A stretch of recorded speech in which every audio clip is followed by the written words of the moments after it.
All right, you know the routine. Subscribe to the channel, hit the like button, and leave me comments if you got any input on what would have made this a little bit better, or just any comments in general that pop into your head. So now, here we go, folks. Product demo. What they've been waiting all this time to see. What have you got that they can do to their home that is going to make them absolutely happy? At this point in the demo, I'm only going to be, if I'm still seated, going to be seated for a couple of more minutes and then I am up. If I'm doing a window demo, I'm standing the whole time I'm doing a window demo. If I'm doing a bath demo, I'm only going to be seated long enough to talk about the wall selections and get those chosen, and then talk about the pan color. And then I'm literally packing them up and going, folks, now the color here, the light here in the kitchen isn't the same as the bathroom. We're not putting the shower in the kitchen. Let's make sure these colors work back here in the bathroom. And I'm taking them back to the bathroom with my iPad, and I'm finishing the design process and the choices standing in the bathroom so they can really visualize what's going to happen. I'm also, right before I get into product is where I'm going to do my before and after pictures. You need to have a fixed place in your demo, which is always where you show your personal before and after pictures that we've accumulated as a company, and that your manager or myself, when you come up during your 2 weeks of training, will airdrop to you. We've got hundreds of pictures.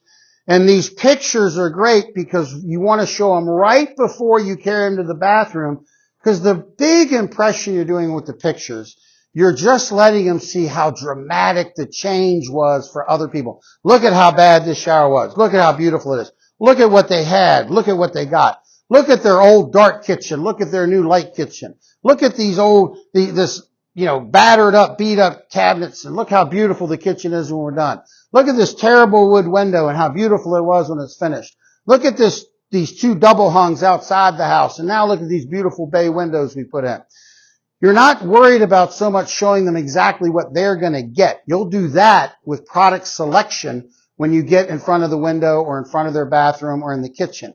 But what you want them with these before and after pictures is you want them to be going, wow, look at that dramatic change. That's what I want. That's what I'm after. That would be great. I want that for my home. And so you use the before and after pictures to really, really set the tone. So if you're doing kitchens, you're already in the kitchen, you're at the kitchen table, that's great. But once you've made your door selections and you've narrowed it down to a few colors, then you need to take them, get them up, even though it's only 5 feet away, and walk over to the cabinets and make a big deal turning all the lights on and opening the drapes at the kitchen window, get that natural light in, and make it a show. If you're doing a window demo, I will take the window, if at all possible, take it, set it next to a window, or at least close to a window, open the drapes, open the blinds, and demo using their old window in mine so I can point out the differences as I go through the demo, and I'm using the parts kit and the window itself, and I'm standing the whole time. If I'm doing bathrooms, same deal. I'm going to get the walls picked, do the before and after pictures, and then we're all going together. I've got a pen and paper to take notes. I got my iPad to continue showing them choices, and we're going back to the bathroom to finish this design so they can really embrace it and see it. Make the show. This is the show. The longer you're in the design, the better it is. The more ownership she will have taken and the choices she made, the more it's her project. You cannot move beyond the product step until they have built a product that's exactly what they want. Let me repeat it. Don't be the sales rep that if you're in showers and she's going back and forth over 3 colors and you just get frustrated with it and you get impatient and you go, well, I'll go ahead and price it up and we can make the final decision on which color it's going to be later on. You're never going to close it because she doesn't own it. It's not her shower. She hasn't made the choice. I don't care if you're there 2 hours, you cannot move beyond the product until they have finally designed and picked everything they want. Whether it's windows, whether it's cabinets, whether it's refacing, whether it's doors, or whether it's showers, it has to be completely designed and finished. And you're standing up and you're right by a window when you're demoing your window, or you're in the bathroom for 70% of the time while you're designing it, or you've got them up and over by the cabinets as you got the doors laid out on the counter and the colors, and you're talking over here and you got your iPad. Get them up and design this thing right in front of them. It's the show. Make the show a big deal. You'll get a lot more detail on how to do this in the videos about specific product demo. You'll see what I'm talking about. But in general, this is where it's at. Second of all, I want you to embrace the cheese. What I mean by that is all the things we see in marketing and going through our lives, the cheesy things that companies do to make a sale are done for a reason. They work. You go by car dealerships and they got that big blowy man that looks like, a weird clown blowing with air and he's flopping around. Or they've got balloons and banners going from, across the front. Or they've put this little slide on the antennas in the older days. Everybody's got little short antennas now, but they had those little slides on the long antennas that had all the color little flags on it. All of that's done for a reason. Because it's a show and it's a little cheesy and it works. A very good friend of mine, his family has a high-end jewelry store in Richmond, Virginia. And high-end, big dollars. So everybody's dressed in suits, or the women in business suits, and the men are sharp. And you go in there and you're going to buy a diamond tennis bracelet. And you walk up, gentleman walks over. Which one are you looking at? I'm looking at this one right here. Let me get it for you. And he grabs that black felt tray and he lays it right there on the table in front of you. He's going to present it on. And then he takes his keys out and he unlocks it. You know why they lock everything up in a jewelry store with keys? I mean, it's a little bit for the reach over thing. But in a real high-end jewelry store, they got locking doors, they're buzzing you through and everything else. It's the perception. They lock it up because when you see them pull a key out and unlock it to be able to hand it out to you one-on-one, it must be really valuable. I'm looking at something really valuable. It's all perception. That's why they do it. So he pulls out the tennis bracelet, he lays it out on the felt, steps back, and doesn't say a word. Looks at it and looks at you. Lets you stare at it for a minute. Doesn't say anything. And then looks back at it and goes, it's absolutely beautiful, isn't it? Pauses again. Let me see your wrist. Takes the wrist, puts it across and clasps and steps back and looks at it some more, forcing your eyes down to look at it. Not looking at you, looking at the bracelet. And it looks up at you and goes, it's absolutely gorgeous. Well, I've got it for my wife. Oh, and it's going to be even more gorgeous on her rather than you. And everybody chuckles. The point I'm making is there was actually very little dialogue. He let the diamond tennis bracelet speak for itself and did everything he could just to keep the attention on the product, on the bracelet. He let the product speak for itself. When you are doing kitchens and you first hand them that door, or bathrooms, you first hand them that wall sample, or windows, you first hand them that corner cut, or doors, you hand them that cutout of that door. There are 3 or 4 things that you want to say about the thing that you handed them. Showers, see how the color goes all the way through and see how strong it is and it's stone, it's not plastic. And kitchens, you're talking about how sturdy the door is and would never warp or separate because it's not put together like that. Or the corner cut, the triple pane, and look at the composite and it's not hollow filled. You've got 3 or 4 things you want to say about the thing you just handed them. But you don't say it right away.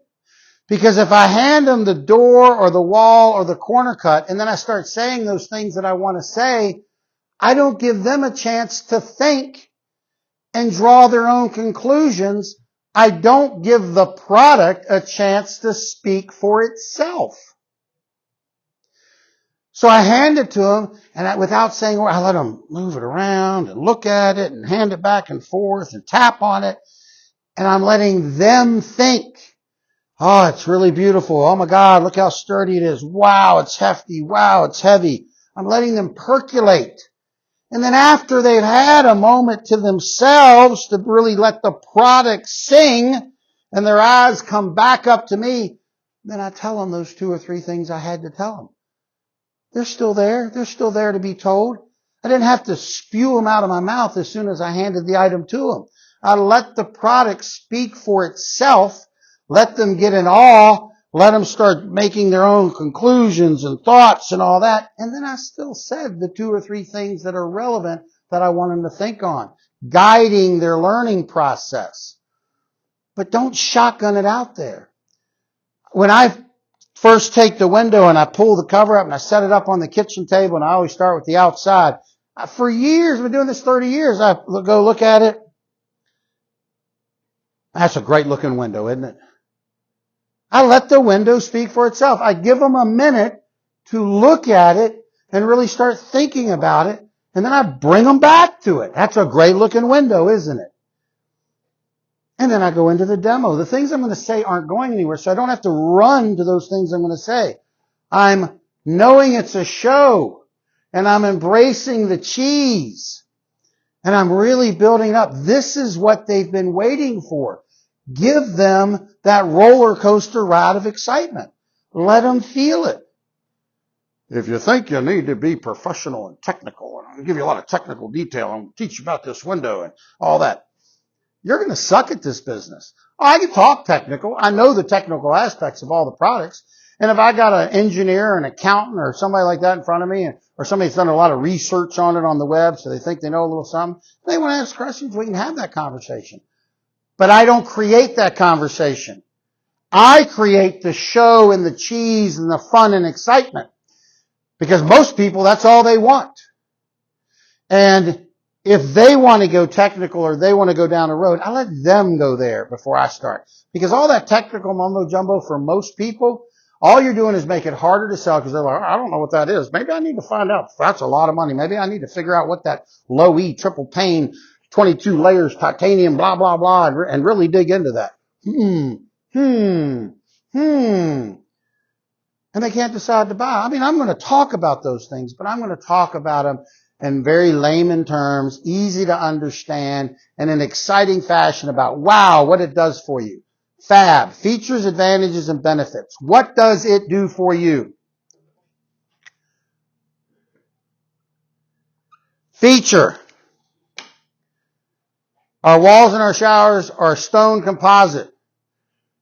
The advantage, it doesn't have any pores like natural stone or a layer that can wear off like plastic the more you clean it. But all they care about is the benefit. That means that no mold or mildew can go in it and it can last 50 years because it's not going to wear out. The way you're always talking about a benefit is you go, what that does for you is, John and Mary, what that does for you is. Now you can say that sentence silently in your head. Say it, John and Mary, what that does for you is. And then say out loud what comes after is, and that's the benefit. That's the thing they want. So that's all I'm talking about. When I talk about low E, I talk about the benefit of low E. And if they want to talk about how that benefit works, if they want to go backwards into advantages or features because they're curious or they're technical minded or something, that's fine. I know those answers. But I don't talk about these coming out of the gate. I only talk about benefits because that's what people buy, is they buy the benefit. They buy what the thing does for them. They buy what it accomplishes. They don't care how it gets there or what about the thing makes that happen. They just want to know what it does. So everything I'm talking about is what that does for you is. And after the word is what I'm drilling down on because that's the benefit. That's what they're willing to part their money to get is the benefit. And on rare occasion, if somebody wants to ask questions about advantages or features, that's fine. They're just a little bit more technical. But most people aren't. So if you're talking about features and advantages, you're making it harder to sell because they could care less how many microns thick the low E layer is on the inside of the glass. How many people really care about that? Not many. But they darn sure care about the fact that low E glass will prevent their drapes, their furniture, and their flooring from fading. And that because it's a reflective area, a layer that turns heat energy back to where it came from, back to the source. In the winter, when they're spending money to make heat energy in the home, it doesn't go through the window to heat the winter outside. It reflects back into the house and stays. And in the summer, when it's hot as Hades out there and that sun's beating on the windows, it doesn't come through and heat the house up. It reflects back outside, makes it less expensive to cool the home. It reduces their energy bills in all seasons. That's what they care about. And how we get there, They could care less. So I'm always talking about the benefits, the benefits, the benefits. And the last thing about product is perfect the selection process. In other words, have the same show every time. Perfect the order in which you demo the window. Perfect the order in how you take them through the shower selection process and building the shower. Perfect the order in which you present your cabinet or refacing choices and your color and door options and your hardware options. Because if you don't have it perfected and you jump all over the place, it's a muddled message. That's not good. You might miss something. That's not good. You don't have it connected together because you don't have a great show because you haven't rehearsed and practiced it. A great show is the same show put on the same way every time, giving you the ability to work on things like talking in sound bites, repeating it twice so they hear it, learning to be able to watch their body language and their eye contact because you're not worried about the next thing you have to do because you have perfected the selection process and your show. This will really click for you as we start to get into those videos about actual specific product demos. I highly recommend that you go watch one of those, whichever product you're going to be trained on, at the end of this step here, at the end of this video. Go watch my video on the product demo so you can pick these things out. You can pick out the embracing the cheese, perfecting the selection process, talking about benefits, using questions, and getting that excitement in the show. I think it all comes across even when I'm doing it in a classroom.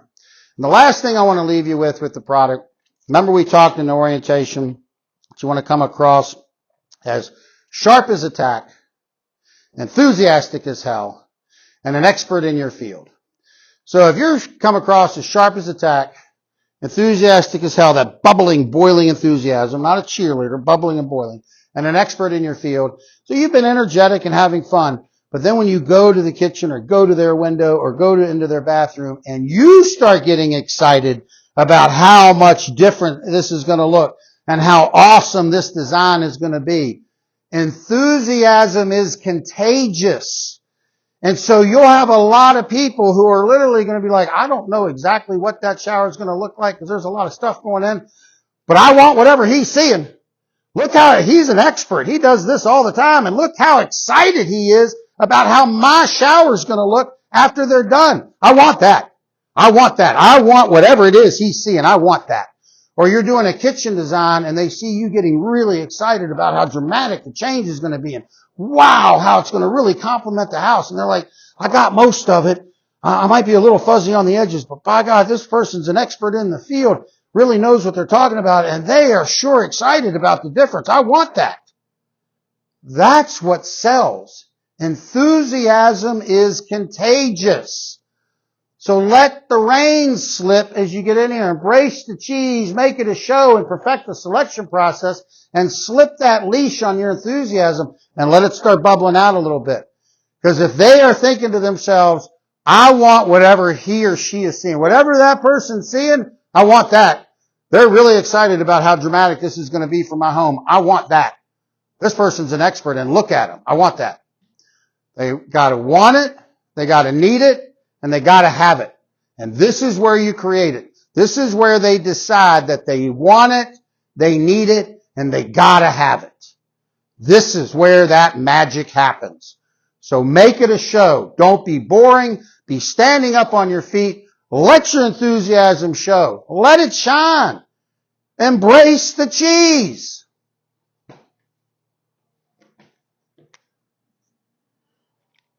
And that's step 7.